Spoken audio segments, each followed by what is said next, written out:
Bienvenidos a Biblia Revisada, el podcast donde exploramos los textos bíblicos en sus lenguas originales, hebreo, arameo, siríaco y griego, desde una perspectiva estrictamente filológica y lingüística. Aquí no encontrarás interpretaciones doctrinales ni adaptaciones modernas.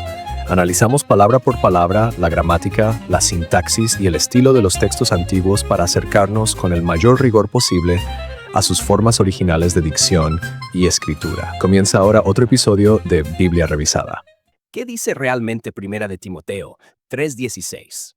Una explicación clara y sencilla.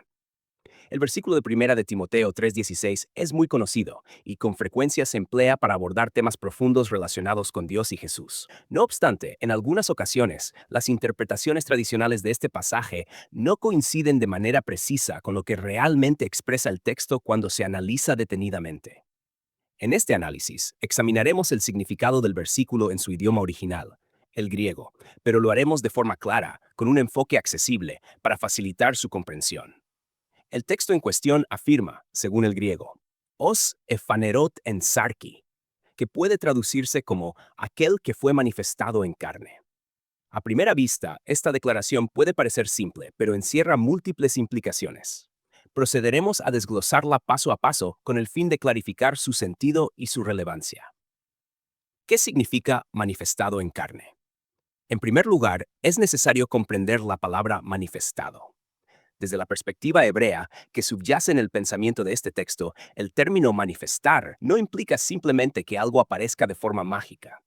Más bien, describe un proceso mediante el cual algo previamente invisible se vuelve perceptible como resultado de una acción concreta. Puede compararse con una lámpara apagada en una habitación oscura. Al encenderla, se vuelve visible gracias a una intervención específica. Por lo tanto, manifestado en carne indica que una persona fue hecha visible de modo que los demás pudieron percibirla como un ser humano, con un cuerpo físico. Esto plantea una interrogante fundamental. ¿Quién efectuó esa acción y sobre quién fue realizada? Dos personajes, el agente y el paciente. Este versículo presenta dos funciones esenciales, similares a los roles en una narración sencilla: el agente y el paciente. Para ilustrarlo, emplearemos un ejemplo directo. Supongamos que hay un cuaderno cerrado sobre una mesa. Aunque el cuaderno está presente, su contenido no es visible.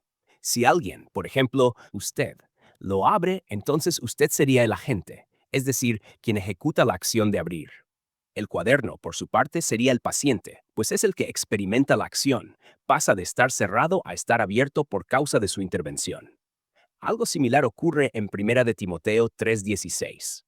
Hay un agente que realiza la acción de manifestar, es decir, hacer visible, y hay un paciente que es quien es manifestado, es decir, quien pasa de no ser visible a serlo. Según el texto, el agente es Dios y el paciente es Jesús. Esto implica que Dios realiza la acción de hacer visible y Jesús es el que recibe dicha acción. ¿Qué expresa entonces el versículo? Siguiendo con el ejemplo del cuaderno, sería como si Dios abriera a Jesús para que otros lo pudieran ver. Surge la siguiente cuestión: ¿cuándo tuvo lugar esta manifestación? Es común que se asuma que el versículo alude al nacimiento de Jesús, momento en el cual se sostiene que Dios se hizo carne en el infante Jesús. Sin embargo, al analizar cuidadosamente el texto, se observa que no es eso lo que se expresa. El verbo griego ephanerothe se encuentra en voz pasiva. Esto significa que el paciente Jesús no realizó la acción por cuenta propia. En cambio, fue objeto de la acción ejecutada por otro Dios. En términos simples, Jesús no decidió hacerse visible por su propia iniciativa. Fue Dios quien lo hizo visible. Esta formulación no remite al nacimiento de Jesús, sino a un evento específico: las ocasiones en las que Jesús fue visto tras haber sido resucitado por Dios. Pensemos en el contexto. Tras la muerte de Jesús, su cuerpo permaneció inerte, oculto en una tumba. Nadie podía verlo. Posteriormente, Dios lo resucitó y lo hizo visible nuevamente. Las personas lo vieron con vida, caminando, conversando, alimentándose. Eso es lo que significa ser manifestado en carne. Jesús, como ser humano resucitado, fue hecho visible por Dios. Es como si Dios declarara: aquí está, pueden verlo ahora. ¿Por qué no dice que Dios se manifestó a sí mismo? Algunos interpretan este versículo en el sentido de que Dios mismo se volvió humano o que se transformó en Jesús. No obstante, el texto no afirma tal cosa, y aquí el análisis lingüístico del griego resulta esclarecedor. Si el versículo pretendiera expresar que Dios se manifestó a sí mismo en carne, habría utilizado una construcción gramatical distinta en griego, algo como theos ephanerosato en sarki, que podría traducirse como Dios se manifestó a sí mismo en carne. Esta estructura se denomina voz reflexiva, utilizada cuando el sujeto ejecuta una acción sobre sí mismo. Un ejemplo sería, me lavé las manos, donde el hablante es tanto quien realiza como quien recibe la acción. Sin embargo, Primera de Timoteo 3:16 no emplea esa forma. El texto afirma os ephaneroth, que significa aquel que fue manifestado, lo cual sugiere la presencia de dos actores, uno que realiza la acción, Dios, y otro que la recibe, Jesús. Insistir en que Dios fue el manifestado en carne plantea un conflicto teológico y lingüístico. Si Dios fuera el paciente, el que recibe la acción, sería necesario que alguien superior a él ejecutara dicha acción, transformándolo de invisible a visible. Esta idea contradice el pensamiento hebreo, según el cual Dios posee el control absoluto y no depende de ninguna entidad superior. Un malentendido frecuente. ¿Por qué entonces es común la interpretación de que este versículo se refiere al nacimiento de Jesús o a Dios haciéndose humano?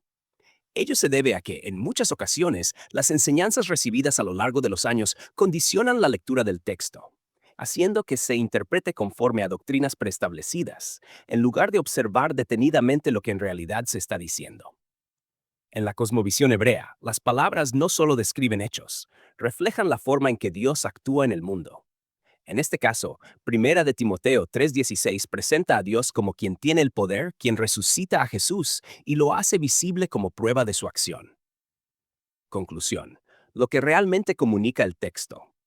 En resumen, Primera de Timoteo 3:16 no hace referencia al nacimiento de Jesús ni afirma que Dios se convirtió en ser humano. El texto trata de la manifestación de Jesús hecha por Dios después de su resurrección. Hay un agente, Dios, que actúa, y un paciente, Jesús, que es objeto de dicha acción. El pasaje comunica una idea clara. Dios presentó a Jesús al mundo resucitado como evidencia de su poder. Por tanto, al leer nuevamente este versículo, debe tenerse presente esa imagen. Jesús, resucitado, hecho visible por Dios, semejante a una lámpara encendida en medio de la oscuridad que permite que todos la vean.